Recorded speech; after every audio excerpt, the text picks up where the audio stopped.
উপলক্ষে সকলে একই সাথে সমবেত হয়ে পরিণাম করার সুযোগ লাভ করেছি।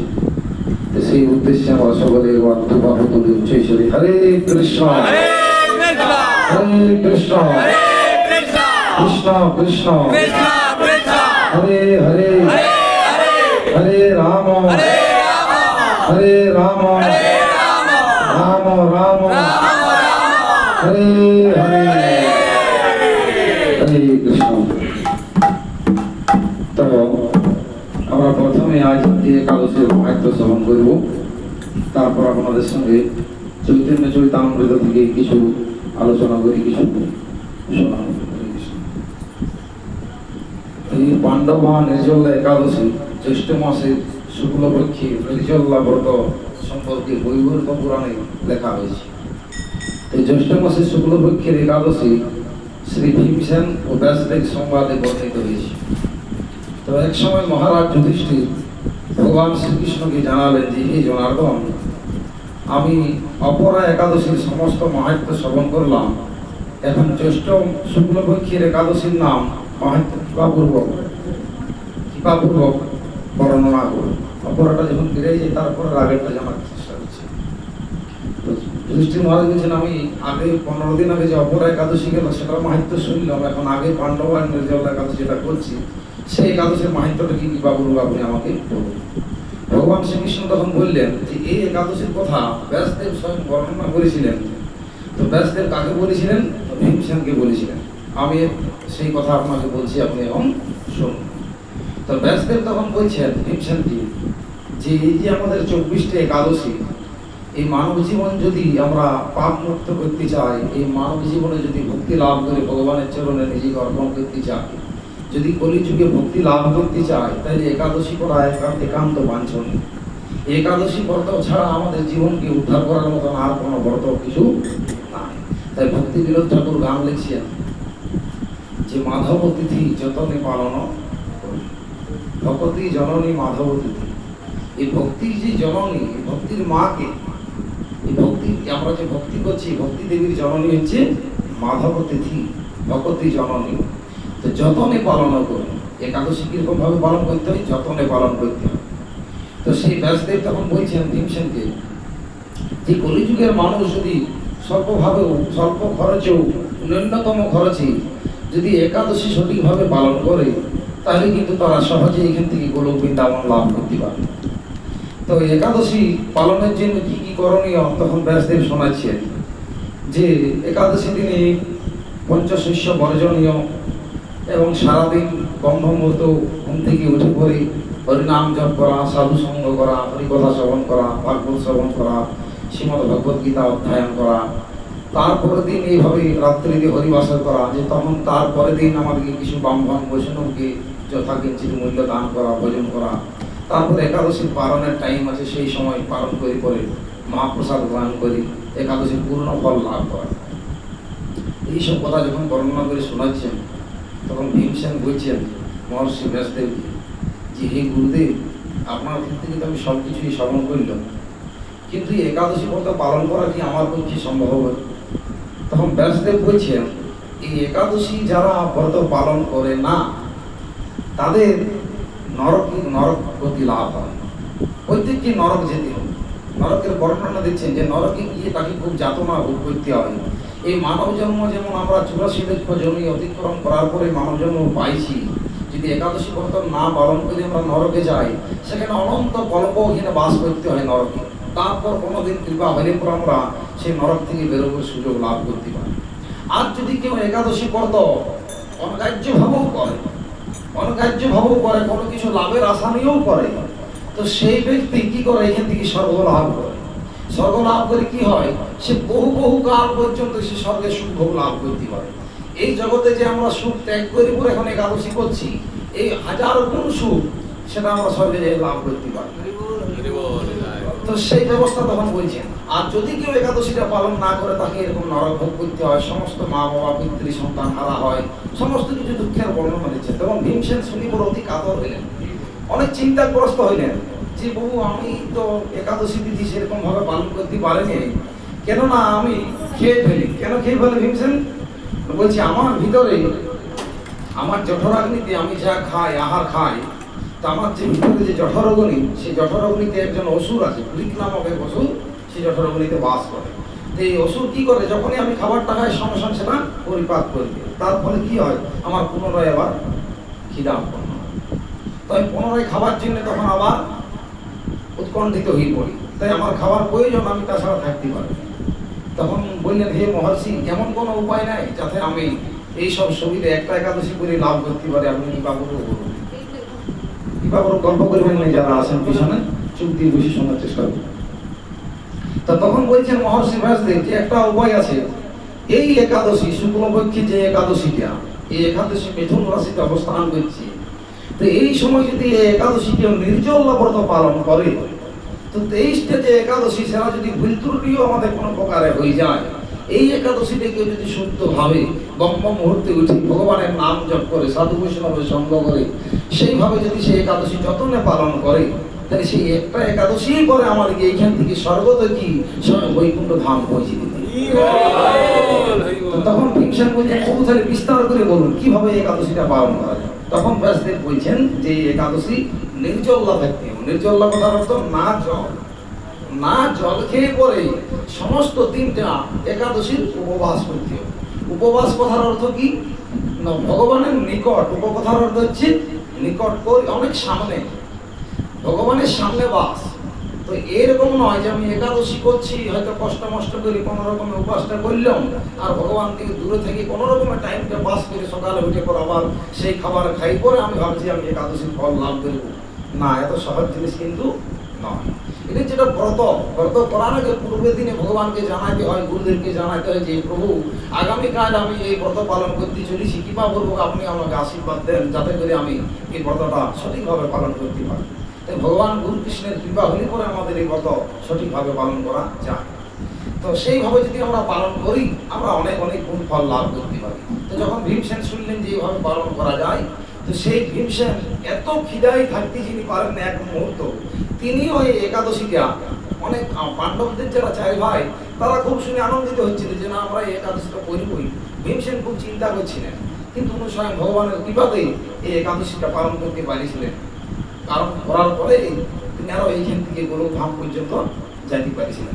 এখন এখানে আমাদের দৃষ্টান্ত হচ্ছে, সঠিক বিচার হচ্ছে যে স্বয়ং ভগবান সেখানে উপস্থিত, স্বয়ং ভগবান শ্রীকৃষ্ণ উপস্থিত। আচ্ছা, পাণ্ডবরা উপস্থিত, তাদের গুরুদেব উপস্থিত, স্বয়ং ভগবান তাদেরকে নির্দেশ দিচ্ছেন যদি একাদশী ব্রতটা পালন করো তবেই তুমি বৈকুণ্ঠ ধাম যাবে। স্বয়ং ভগবান সামনে আছে, তার আর একাদশী করার কি যুক্তি আছে? সে তো বলতো আমি ভগবানের সামনে আছি, আমি ভগবানের নাম করছি। না, রুলটা সবার জন্য কিন্তু সমান, ভক্ত হোক অভক্ত হোক যেই হোক, রুলটা কিন্তু সবার জন্য সমান। এমন নয় যে আমি বড় ভক্ত তার জন্য আমার কোনো ছাড় আছে, উনি কনিষ্ঠ ভক্ত, ওনার মধ্যে কম জ্ঞান আছে তাহলে ওনার না করলেও চলবে, এরকম জিনিসটা কিন্তু নয়। স্বয়ং ভগবান পথ দেখাচ্ছেন যে হে ভীম, তুমি যদি এই জড়জগৎ থেকে উত্তীর্ণ হয়ে আমার ধামে আসতে চাও, তাহলে তোমার কি করণীয়? তোমার এইখান থেকে তোমাকে এই একাদশী পালন করে আমার এখানে আসতে হবে। তার জন্য একাদশী ব্রতের জন্য নাম হয়েছিল নির্জলা একাদশী, বা পাণ্ডবরা যথাযোগ্যভাবে একাদশী পালন করেছিলেন, তার জন্য এর নাম হচ্ছে পাণ্ডবা নির্জলা একাদশী। জয় পাণ্ডবা নির্জলা একাদশী কি জয়। গৌর সীতারাম প্রেমানন্দে হরি হরি হরে কৃষ্ণ। দেখুন আমি 5 মিনিট রাধা মাধব কীর্তন করছি, সকলে ভক্তির সহিত হৃদয় থেকে 2 মিনিট রাধা মাধব কীর্তন করুন। তারপর আপনাদের আমি চৈতন্য চরিতামৃত থেকে আজ গন্ধ মহোৎসব রঘুনাথ গোস্বামীর সম্বন্ধে কিছু জানানোর চেষ্টা করি। হরে কৃষ্ণ।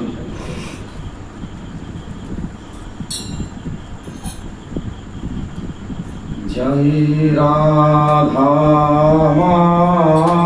মাধব জয় কুঞ্জ বিহারী, জয় রাধা মাধব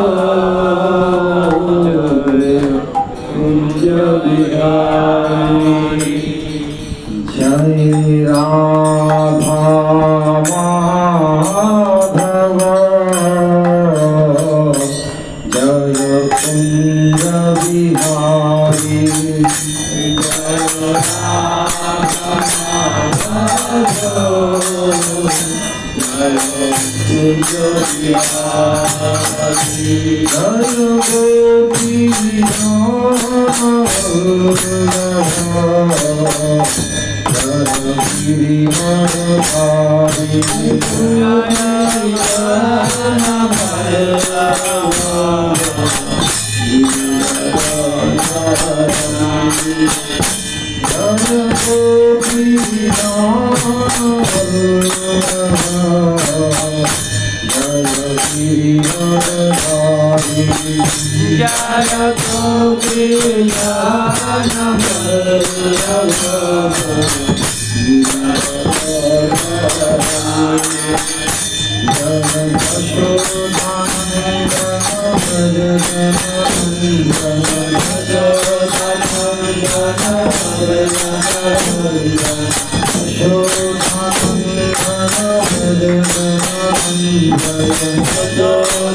গৌর সীতানাথ প্রেমানন্দে।